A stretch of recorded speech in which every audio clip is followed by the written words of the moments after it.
Hi, UNM students. Woo! Classics courses online. Welcome. My name is Panina Walpo, and I will be leading you through Greek mythology or Greek Civ or Roman Civ. I teach all of these courses, and it is my joy and my privilege to have you as my students. Let's get started. I just wanted to give you a quick breakdown on some things to help you out with taking this class. So we're going to call this little lecture how to take this class and have fun, but not torture yourself with sources. I realize you have probably seen the syllabus right now and you're thinking, oh my God, what have I gotten myself into? But don't worry, it's all good. The tests are open note, open book. And also, I don't expect you to memorize every little thing. So that being said, let's talk about a few things. The first thing we have to talk about is that the Greeks were not like us. They do not share the same sensibilities as us at all. So I need everyone to be prepared for some awful violence, rape, pillage, horrible, weird things that we would consider completely unacceptable, and rightly so. And that's okay because we've progressed as a race. And so, but we're looking back in time and these people have not even had a discussion about what is a human right yet. So we need to be prepared for that. They see violence as heroic. They have some different ideas about masculine and feminine, some different ideas about what that should mean regarding like your moral character. There's all kinds of things going on that we should be prepared for when we start to talk about the Greeks and the Romans or anybody in the ancient world. It will surprise you. Sometimes it won't surprise you. It'll just make you sad. Be ready for that. So big trigger warning. Also, know that when you go into this class, I have it set up in parts, okay? Follow the syllabus. I know that the dates need to change from semester to semester, and sometimes I make a slight mistake. On the online syllabus, it might have a different date than your syllabus. Just roll with it a little bit. I do apologize if that happens, but really, I have it broken into parts. Each part represents a week. There's 2 modules within each week. Now, if you're taking this as an accelerated course, you must understand that you're doing 2 weeks for every 1 week. So you're actually doing 2 parts a week, which makes 4 modules. That can be a lot. It's a lot to keep up with, but that is the pace of the course. In a 16-week semester, do 1 part per week. That's where we are. That's what we're doing. Not every week will have specific discussion boards open. Some will, some won't. Just follow the syllabus. Everything is good. 1 part per week. If you're in an accelerated course, it's 2 parts per week. Each part is usually, a mix of a little bit of lecture, a little bit of reading, maybe a short assignment, or a longer assignment. Sometimes the module is just a quiz, like a longer test sort of quiz. So you'll see these things as you go through. It's all on the Learn page. On the left-hand side, you'll have the home page and then the syllabus link and then course resources. And then right under that, it'll start with parts. And each of those parts is where your coursework is. The assignments, if they're not in the books that I had you buy, I often post PDFs for you to read or require you to watch some lectures. So that's where you'll find them, in the parts. So there's lots of quizzes, open note, open book. It's okay. There are short papers in this class. All of them are a chance to practice your writing, which will benefit you in other courses. There's a test, but it's okay because again, open note, open book. Lots of small assignments along the way, all geared to help you write better, get prepared for the format I test in, etc. No busy work here, just lots of small stuff that builds up along the way. We're also going to watch a lot of movies and plays, if that makes it any better. So again, I know I have a lot of reading, at least 20 pages a day, sometimes a little bit more. Sometimes those pages are just a dialogue within a play though. Or it's literally just like a chart of some sort that I want you to look at, maybe a family tree or something.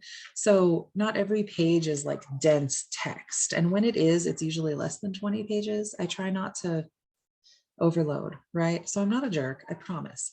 But also, I don't want you to outline these things for yourself and try to memorize every single thing. That is not what we're doing here. Read the stories, get to know the content like that.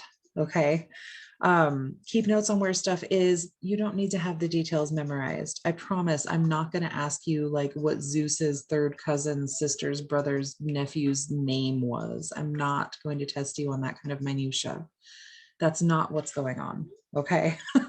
What is going on is read the stories, experience the stories, think about the things we talk about, be able to answer a question or two about it, but not, I'm not going to test you on the minutia.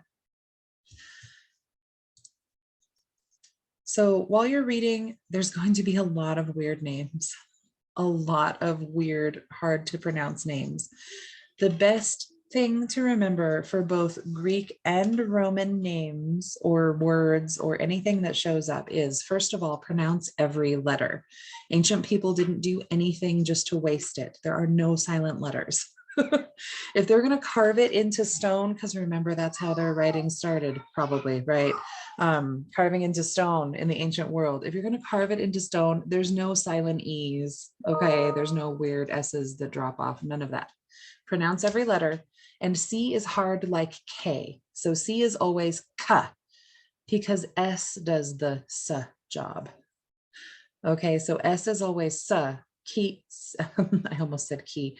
That's the Greek. So C is always hard like K. So you'll need to know the big people, of course, Zeus, Hera, etc., but all of their offspring. I can't even keep it straight. That's what charts are for. You don't need to have all of that memorized. So, you know, read through it, experience the stories, try not to get too distracted by the strange names that seem a mile long with too many syllables. Just pronounce each letter. You'll get through this. There are going to be discussion boards in this class here and there. I don't require them every week, but I do require them for some of the group work near the end. When you start writing papers about stuff, you can talk to each other, share your thoughts about the movies we're watching, etc. When you are in them, please, I just, I have no patience for things like ageism, sexism, racism, genderism, any of that. I'm just, no. We can all speak to each other more respectfully than that, and just respect each other as people and move on from there. Now, some of the stuff we will be describing and talking about is absolutely full of all of those things. That's enough. We already have to talk about it existing, but we never aim it at each other in conversation, please. If that happens, I will delete the comment and approach you separately, just to remind you of my netiquette policy. Don't be a jerk. That's all. You can say your opinion, but if you can't say it without doing that, count to 10 first. So when we discuss things in this class, even on the discussion boards, try to always use evidence. It is the best way to argue, is to always have evidence of what you're saying so that you're not relying on opinion. But also, I mean, it was boring is the worst comment ever. But I mean, it's easy to say O'Hara's mean, but it's better to say, oh my gosh, look how mean she is. She just threw a baby off a mountain. That is a cruel person. Using a direct example of something you saw in the story. That's a different saying than, oh, she's mean, or oh, she's cruel. So when I say direct examples, I don't mean you always have to know the page number. You can just be like, oh yeah, remember in that one story when she did that thing? Man, she's crazy. Like that, right? We'll be discussing a lot of things about these stories, and I just I want the stories and the texts and the evidence to be part of the discussion, not just to be something you read and then, oh yeah, okay, I read it.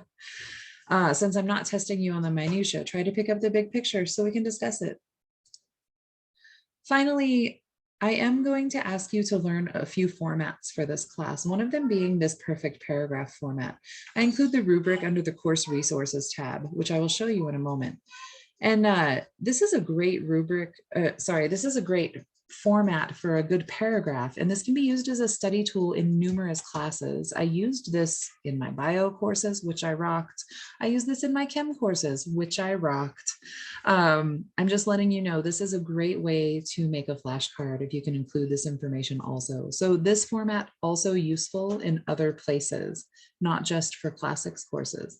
Definitely useful in all humanities. This is how you write a really focused, argumentative paragraph with a point and a thing. So we're going to get practice in this throughout the semester. You're going to have a chance to practice with this before I grade you on it. So you're going to hand something in. I'm going to give you comments back. You're going to figure out how to do it a little better, and then you'll get graded on doing one. So again, just take things in order. We're going to build up to it. Look under course resources and you'll see the rubric itself with an example for you to use. This is something we're going to start on right away. Also, when you're writing papers, I do want you to try using citations. If you haven't used citations before, if you haven't used footnotes before, this is your chance to practice. If you are planning on going into sociology, anthropology, history, some more sort of English writing stuff, you might want to learn how to do footnotes.